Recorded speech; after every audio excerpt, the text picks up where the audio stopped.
Hello friends, ഞാൻ പറഞ്ഞില്ലേ എൻ്റെ ഇന്നത്തെ സന്തോഷം കാണിച്ചു തരാത്ത. പിന്നെ ഞാൻ ഇന്നത്തോട്ട് ഞാൻ ഹാപ്പി ആയിരിക്കുന്നു പറഞ്ഞില്ലേ, അതിൻ്റെ കാരണം എന്താ കാണിച്ചു തരാം കേട്ടോ. ഇതാണ് ആ സന്തോഷം. അവന്തിക്കുട്ടിയുടെ ഹായ് പറഞ്ഞേ. അതിലിട്ട് അവന്തിക്കുട്ടി, അവന്തിക്കാരൻ വരെ ഞങ്ങൾ അവന്തെന്ന് വിളിക്കും. ഞങ്ങൾ ചായ കുടിക്കുക, മിച്ചറും ചായയും.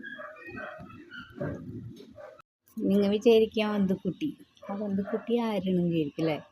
അതൊരു ഇതുൻ്റെ പെങ്ങളുടെ കുട്ടിയാട്ടാ. അവർ സ്കൂളിൽ പൂട്ടിയിട്ട് വരണമെന്ന് പറഞ്ഞിരുന്നതാ, പക്ഷെ ഇത്തിരി നേരം വൈകി വരാനായിട്ട്. ഞങ്ങളത് പോയി കൊണ്ടുവന്നു. ഉച്ചയായി വന്നപ്പോൾ ഞങ്ങൾ പുറത്തുനിന്ന് ഭക്ഷണം കഴിച്ചെന്നു. പുറത്തുനിന്ന് ബിരിയാണി കഴിച്ചു. അത് എടുക്കണം എന്ന് വിചാരിച്ചു, പക്ഷെ പറ്റിയില്ല അല്ലേ എന്തു. അപ്പം ഞങ്ങൾ ഇവിടെ വന്ന് ചായയും മിച്ചറൊക്കെ കഴിച്ചുകൊണ്ടിരിക്കുക. എൻ്റെ ഇടയിൽ ഒരു ഉറക്കം കഴിഞ്ഞു കേട്ടോ. ഈ മാളു ഇതിൻ്റെ അടി കിടക്കുന്നുണ്ട്. മാള് ഞങ്ങൾ വിട്ട് എവിടെ പോകാൻ ആടുക്കുട്ടി ഈ പിണങ്ങിയിരിക്കുക. കാണിച്ചു തരട്ടാ. മാളോടി ഉണ്ട് കേട്ടാ. മാളിത് ചുന്തിരി മാള് കിടക്കണ്. ഞങ്ങളുടെ കാലിൻ്റെ അടി കിടക്കുന്നു. മാളുട്ടിയേ, മാള് പിണങ്ങിയിരിക്കുക. ഞങ്ങൾ പോയതിന് പിണങ്ങിക്കാ. ഇയാളെ കൊണ്ടുപോയിട്ടേന്നില്ലേ, പിണങ്ങിയിരിക്കുക. ഭക്ഷണമൊന്നും കഴിക്കാണ്ട് പിണങ്ങിയിരിക്കുന്നു. പത്ത് ശരിയായി വരുന്നുണ്ട്.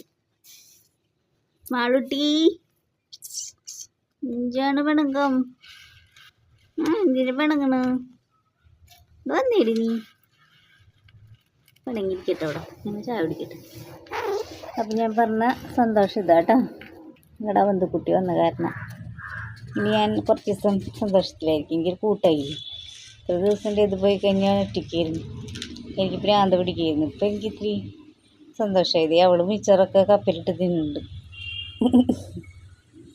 ചായ ചൂടുണ്ടായിരുന്നപ്പോൾ കപ്പിൽ ഒഴിച്ചെടുത്തു. മിച്ചർ കപ്പിലിട്ട് കുടിക്കാൻ പറ്റും. ഞാൻ ഇഷ്ടമാണ് മിച്ചർ ചായയിലിട്ട് കഴിക്കാനായിട്ട്.